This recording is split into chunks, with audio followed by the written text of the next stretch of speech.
लीला जो भगवान ने करी है, जो परब्रह्म परमात्मा ने करी है। मैं कहता हूं आपको साधक होना, इसलिए हमें नोक झोंक करने की कोई आवश्यकता नहीं। साधक वह है श्रद्धावान।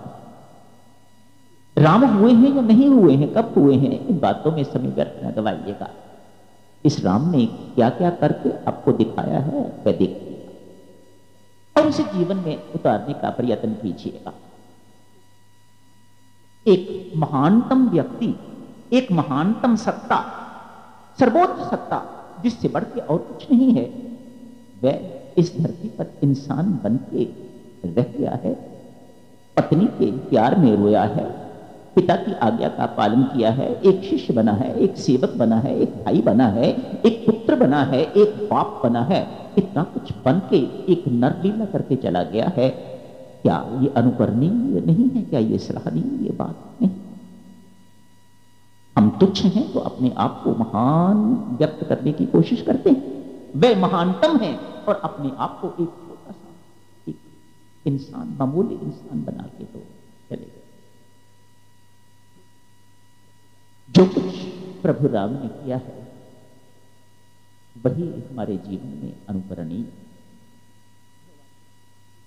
भगवान कृष्ण के लिए लोग कहते हैं, कृपया बुरा नहीं मानिएगा, जो कुछ उन्होंने किया है वह सबके लिए अनुकरणीय नहीं। लेकिन भगवान राम के लिए कहते हैं, जो कुछ इन्होंने अपने जीवन में किया है वह अक्षरशः अनुकरणीय है, अनुसरणीय। बहुत उच्च कोटि की भूमिका उन्होंने निभाई है। तभी संत महात्मा ठोक बजा के कहते हैं, राम आप जैसा ना आपसे पहले था, ना अब है और ना ही कोई होगा। अपने जैसे आप ही हैं, ऐसा संत महात्मा ठोक बजा के प्रभु राम के लिए कहते हैं। कल उन्हीं की चर्चा आरंभ होने जा रही है। राम कथा आज माताओं सोने से पहले तनिक विचार करना। स्वामी जी महाराज 60 साल की आयु तक तो आर्य समाजी थे। आज के किसी आर्य समाजी को कह के देखो आप राम कथा पर, रामायण जी पर चर्चा करें, कभी नहीं करेगा। स्वामी जी महाराज ने कितना साहसपूर्वक काम किया है, कितनी आलोचनाएं सही होंगी, लेकिन राम कथा नहीं छोड़ी। कोई कारण हो? स्वामी जी महाराज कोई साधारण व्यक्ति नहीं, 60 साल की आयु तक वहां रहे हैं आर्य समाज में, और आर्य समाज की स्टेज से रामायण जी पर कथा करते रहे हैं, राम कथा करते रहे हैं। स्वामी जी महाराज की ख्याति, उनकी प्रसिद्धि राम नाम से तो बाद में, लेकिन पहले इससे उनकी राम कथा सुनने का बहुत आनंद आता है। मंत्र मुग्ध कर देते हैं स्वामी जी महाराज। ये आर्य समाजी भी कहते और दूसरे लोग भी कहते, जब वे राम कथा करते हैं तो व्यक्ति मंत्र मुग्ध हो जाता है। कोई कारण होगा क्यों उन्होंने राम कथा ही चुनी? ऐसा तो नहीं है कि उन्होंने वेदों का अध्ययन नहीं किया। गीता जी तभी रची जिस वक्त वो आर्य समाज में थे। गीता जी पर क्यों नहीं प्रवचन किए उन्होंने? वेदों पर क्यों नहीं प्रवचन किए उन्होंने? उपनिषदों पर क्यों नहीं प्रवचन किए उन्होंने? लिखे हैं लेकिन प्रवचन नहीं किए। प्रवचन उन्होंने रामायण पर ही किए। आप उनके जितने भी चित्र देखते हैं, देखें सामने कटआउट है, उनके हाथ में रामायण ही पकड़ी हुई है। भक्ति प्रकाश ने देखिए आप, रामायण पकड़ी हुई है। क्यों? कल उसी रामायण की चर्चा आरंभ होने जा रही है। मानो स्वामी जी महाराज के को भी प्रभु राम का व्यक्तित्व जो है मर्यादा पुरुषोत्तम है, परब्रह्म परमात्मा है, तो कुछ मर्जी कहें। उन्होंने अपने मन में उनके लिए क्या धारणा कर रखी होगी, ये उन्होंने बहुत अच्छे ढंग से, बहुत स्पष्टता व्यक्त नहीं किया है। ये छोड़ा है हम लोगों पर, खोज कीजिएगा, ढूंढो वह कौन है, खोज कीजिएगा, यह हम पर छोड़ा हुआ है। लेकिन इतना व्यक्तित्व, इतना ऊंचा व्यक्तित्व उनके मन को भाया होगा, तभी उन्होंने राम कथा करनी जो है आरंभ करी होगी। तभी उन्होंने वाल्मीकि रामायण कितनी मोटी मोटी ग्रंथ हैं, कितने सारे, उनको एक छोटे से ग्रंथ में रख दिया, बना के रच दिया। इतने छोटे से ग्रंथ में 600 पृष्ठ का ग्रंथ बना के हमारे लिए रख दिया। बस यही है सब कुछ, पढ़िएगा इस। प्रभु राम एक आदर्श पुत्र,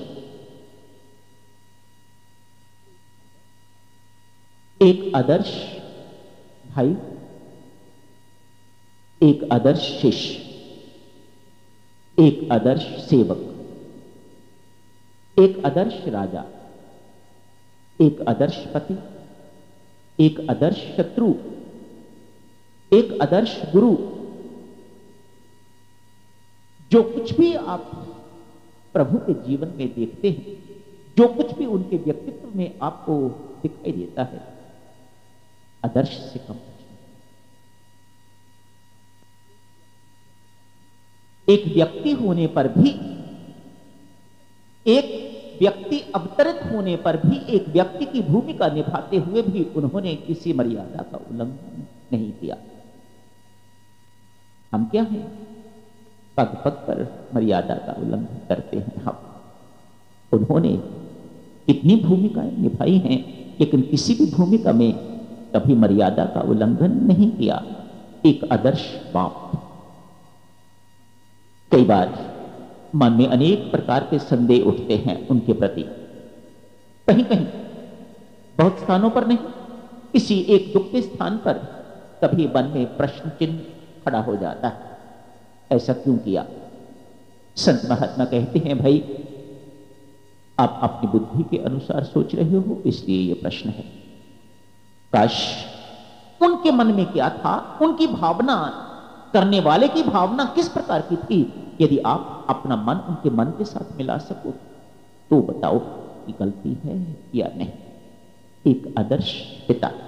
कहते हैं एक दफा महल में बैठे हुए राजा दशरथ, कुशल्या बैठी हुई हैं, आपस में चर्चा चल रही है। अकेले, उनको पता नहीं कि उनकी चर्चा को प्रभु राम कहीं सुन रहे हैं। किसी ऐसी जगह पर खड़े हैं जहां उनको दिखाई नहीं दे रहे प्रभु राम, लेकिन उनकी चर्चा को सुन रहे हैं। क्या चर्चा चल रही है? कुशल्या, राम हमसे सब बातों में आगे है, कोई ऐसी चीज नहीं दिखाई देती जिसमें हमारा राम हमसे आगे नहीं है, पर लगता है एक बात में वह हमसे पीछे रहेगा। कुशल्या बड़ी चकित है। प्रभु ऐसी कौन सी चीज है, ऐसा कौन सा गुण है जो राम में नहीं है और जिसमें वह पीछे रहेगा हमसे?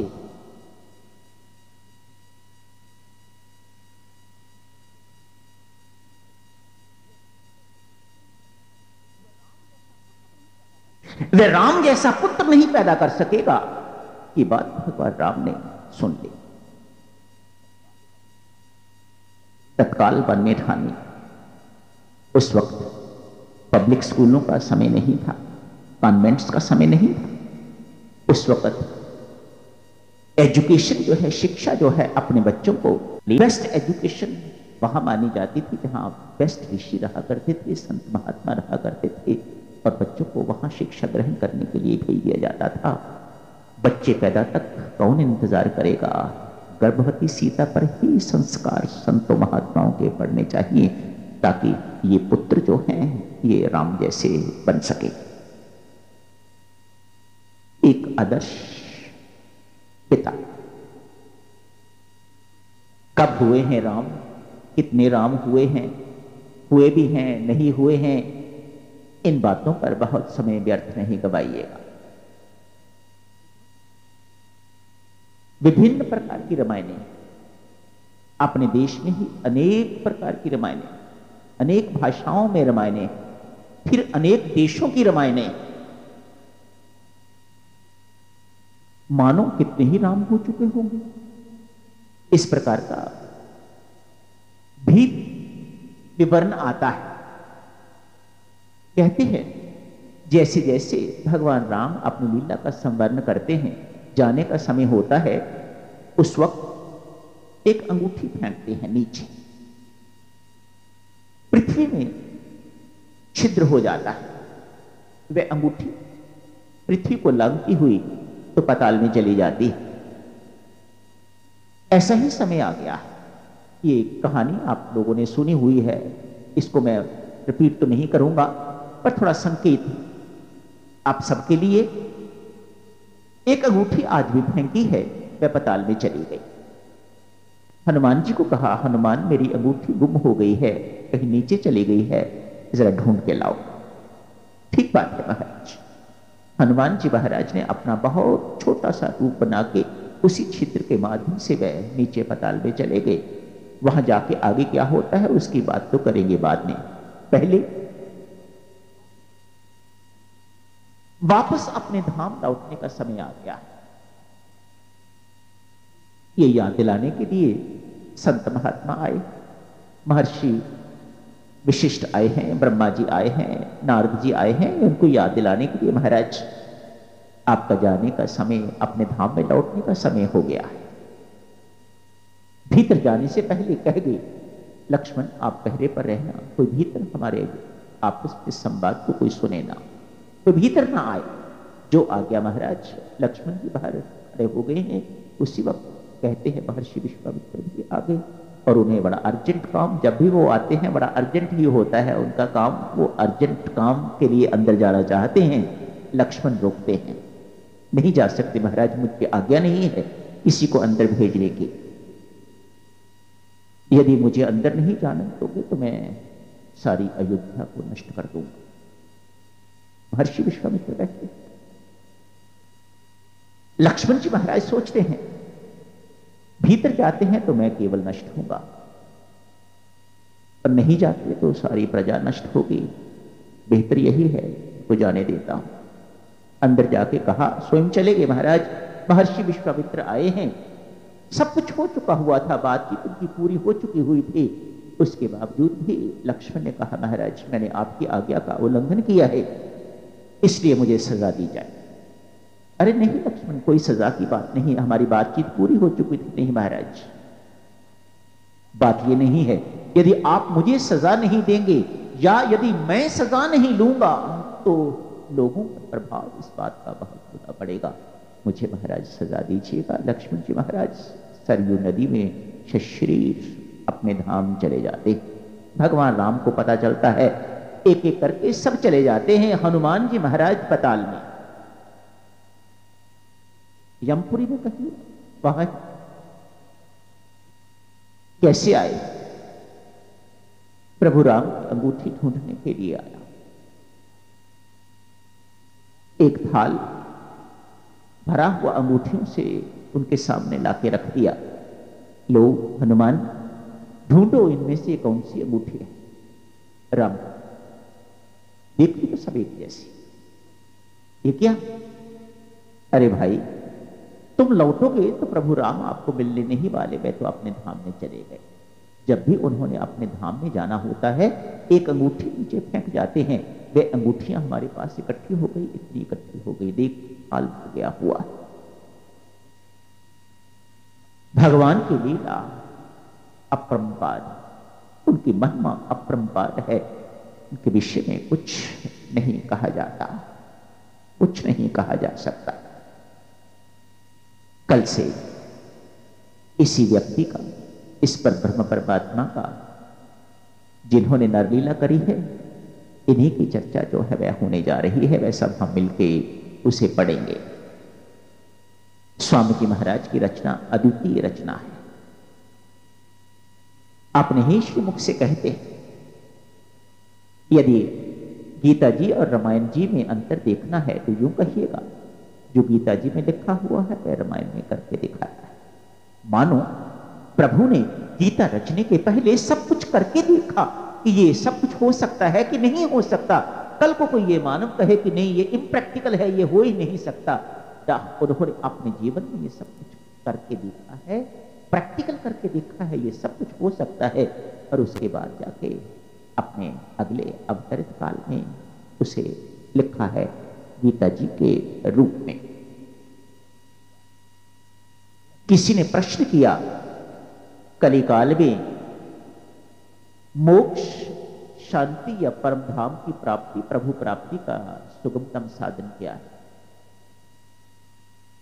किसी सरल व्यक्ति ने कहा, राम नाम का जाप करिएगा और रामायण जी का पाठ कीजिएगा, बस इन दोनों से आपको प्रभु प्राप्ति इस कलयुग में होके रहे।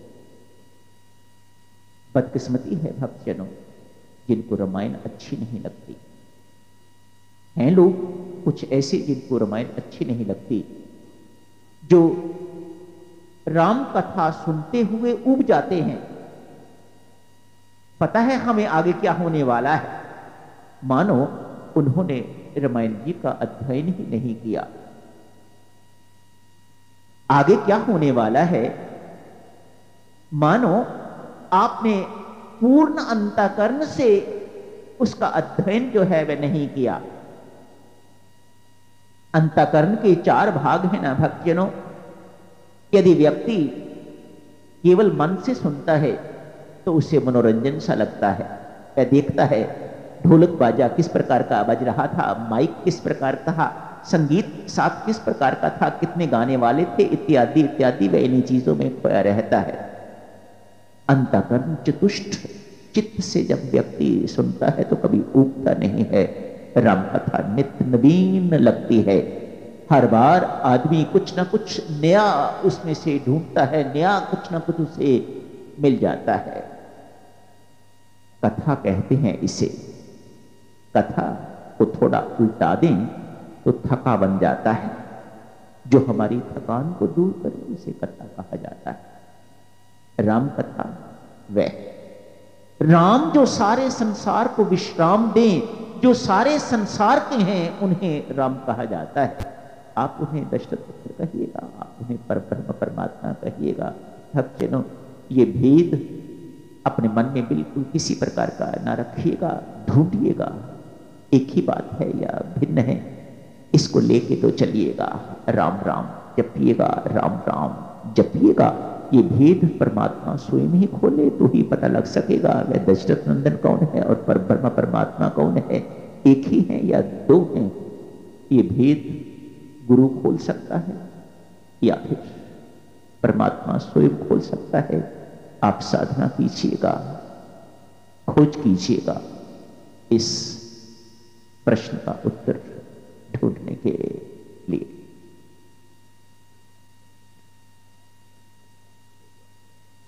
पाठ का शुभारंभ हो गया है। आप सबको बहुत बहुत बधाई देता हूं। बड़े भाव के आपसे इसका पाठ करते रहिएगा। इस समय इतना ही आपकी सेवा में कहूंगा। राम तो है हमारे घर और रामायण जी हैं राम के घर। रामायण का अर्थ ही है जहां राम विराजमान है, रहते हैं, निवास करते हैं, उसे ही रामायण कहा जाता है। आपका घर राम, ये मत भूलिएगा। आपका घर जम्मू नहीं, दिल्ली नहीं, पठानकोट नहीं, अमृतसर नहीं। आपका घर है परमात्मा राम। याद रखिएगा इस बात को। शरीर का घर तो किसी का पठानकोट है, किसी का सुजानपुर है, किसी का इंदौर है, किसी का दिल्ली है, लेकिन सबके आत्मा का घर तो एक ही है, जिसे राम कहा जाता है, परमात्मा कहा जाता है। अपना वास्तविक स्वरूप जिस वक्त आपको बोध हो जाएगा हम शरीर नहीं है, न जाने कितने शरीर धारण कर चुके हैं, कितने घर, कितनी जगह हम बदल चुके हैं, लेकिन आत्मा तो एक ही है और उसका घर है परमात्मा। जब तक उस घर में नहीं पहुंच जाते, स्वामी जी महाराज ने लिखा मंदिर मान रामायण। रामायण को मंदिर मानिएगा। इसका मंदिर भगवान राम का, वहीं उनके दर्शन, अलब्ध दर्शन लाभ कीजिएगा। वहीं राम निवास करते हैं, इसी रामायण के अंदर। वही है हमारा घर। परमात्मा आत्मा का घर एक ही घर है, हम सबका एक ही घर है। अभी तो शरीर के घर तो अलग अलग हैं, किसी का जलंधर है, किसी का लुधियाना है, किसी का जम्मू, लेकिन हमारा वास्तविक घर तो एक ही है। उसी घर से सब आए हैं और उसी घर में सबको जाना है। लेकिन ये होगा कब? जब आपको अपना स्वरूप का बोध हो जाएगा कि हम हैं कौन। यदि शरीर है तो घर अलग अलग है। शव शरीर, संत महात्मा कहते हैं शव शरीर के घर अनेक हैं, जगह जगह हैं, लेकिन आपके वास्तविक स्वरूप जिसे आत्म स्वरूप कहा जाता है उसका घर एक ही है और वह सबका एक, सभी वहीं से आए हैं और सब वहीं जाएंगे। रामायण, राम जी का घर है तो उन्हें सोने के लिए चौपाई चाहिए, चारपाई चाहिए उन्हें, तो संतों महात्माओं ने चौपाई के रूप में उन्हें चारपाई वहां प्रोवाइड कर दिए। पीने के लिए दूध इत्यादि भी चाहिए तो दोहा बीच में डाल दिया, दोहते रहिएगा, दूध पीते रहिएगा महाराज। शयन करने के लिए चारपाई हो गई, चौपाई हो गई, चतुष्पाद। पीने के लिए दूध भगवान को मिलता है और सुनने के लिए सोरठा संगीत सुनिएगा, ओढ़ने के लिए छंद, ये सब कुछ रामायण जी में आ गया। मानो भगवान के रहने का वहां पूरा प्रबंध संतों महात्माओं ने कर दिया। इसीलिए रामायण जी में चौपाई है, दोहा है, छंद है, सोरठा है, इत्यादि इत्यादि। राम हमारा घर है, इसकी चर्चा तो करेंगे रात को। अभी इतना ही याद रखिएगा, राम जी का घर है रामायण और हमारे घर हैं राम। सबको उन्हीं के पास पहुंचना है, वहीं से आए हैं और वहीं लौट के जाना है।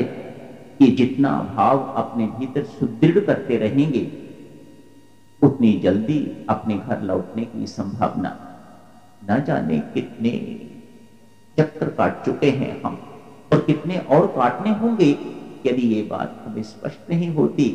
जहां से आए थे वहीं हम सबको लौटना है, उसके बिना तो भटकना है। आज दिल्ली में, कल अमेरिका में, परसों कहीं, अगले जन्म में और कहीं, अगले जन्म में और कहीं, तब तक तो भटकना बनी रहेगी जब तक व्यक्ति अपने घर नहीं पहुंच जाता, विश्राम नहीं मिलेगा। राम को तभी तो सबका विश्राम कहा जाता है। जो सबको विश्राम देता है वह राम, जो सबको आराम देता है वह राम। कहां मिलता है आराम? अपने घर, इसके अतिरिक्त कहीं आराम नहीं मिलता। चलो भक्तजनों, करें तैयारी उसी राम की प्राप्ति के लिए, उसी घर की प्राप्ति के लिए जो हमारा वास्तविक घर है। राम लक्ष्मण जान की जय बोलो हनुमान की, राम लक्ष्मण जान की जय बोलो, राम लक्ष्मण जान की जय बोलो हनुमान की, राम लक्ष्मण जान की जय बोलो राम लक्ष्मण जान की जय बोलो हनुमान की, राम लक्ष्मण जान की जय बोलो राम लक्ष्मण जान की जय बोलो हनुमान की, राम लक्ष्मण जान की जय बोलो राम लक्ष्मण जान की जय बोलो हनुमान की, राम लक्ष्मण जान की जय बोलो राम लक्ष्मण जान की जय बोलो हनुमान की, राम लक्ष्मण जान की जय बोलो राम लक्ष्मण जान की जय बोलो हनुमान की, राम लक्ष्मण जान की जय बोलो हनुमान, राम लक्ष्मण जान की जय बोलो हनुमान की, राम लक्ष्मण जान बोलो हनुमान की, राम लक्ष्मण जान की जय बोलो हनुमान की, राम लक्ष्मण जान की जय बोलो हनुमान की, राम लक्ष्मण जान की जय बोलो हनुमान की, राम लक्ष्मण जान की जय बोलो राम लक्ष्मण जान की जय बोलो हनुमान की, राम लक्ष्मण जान की जय बोलो राम लक्ष्मण जान की जय बोलो हनुमान की। राम लक्ष्मण जान की जय बोलो राम लक्ष्मण जान की जय बोलो हनुमान की। राम लक्ष्मण जान की जय बोलो राम लक्ष्मण जान की जय बोलो हनुमान की। राम लक्ष्मण जान की जय बोलो राम लक्ष्मण जान की जय बोलो हनुमान की। राम लक्ष्मण जान की जय बोलो राम लक्ष्मण जान की जय बोलो हनुमान की। राम लक्ष्मण जान की जय बोलो हनुमान। राम लक्ष्मण जान की जय बोलो हनुमान की। राम लक्ष्मण जान बोलो हनुमान की। राम लक्ष्मण जान की जय बोलो हनुमान की। राम लक्ष्मण जान की जय बोलो हनुमान की। राम लक्ष्मण जान की जय बोलो हनुमान की।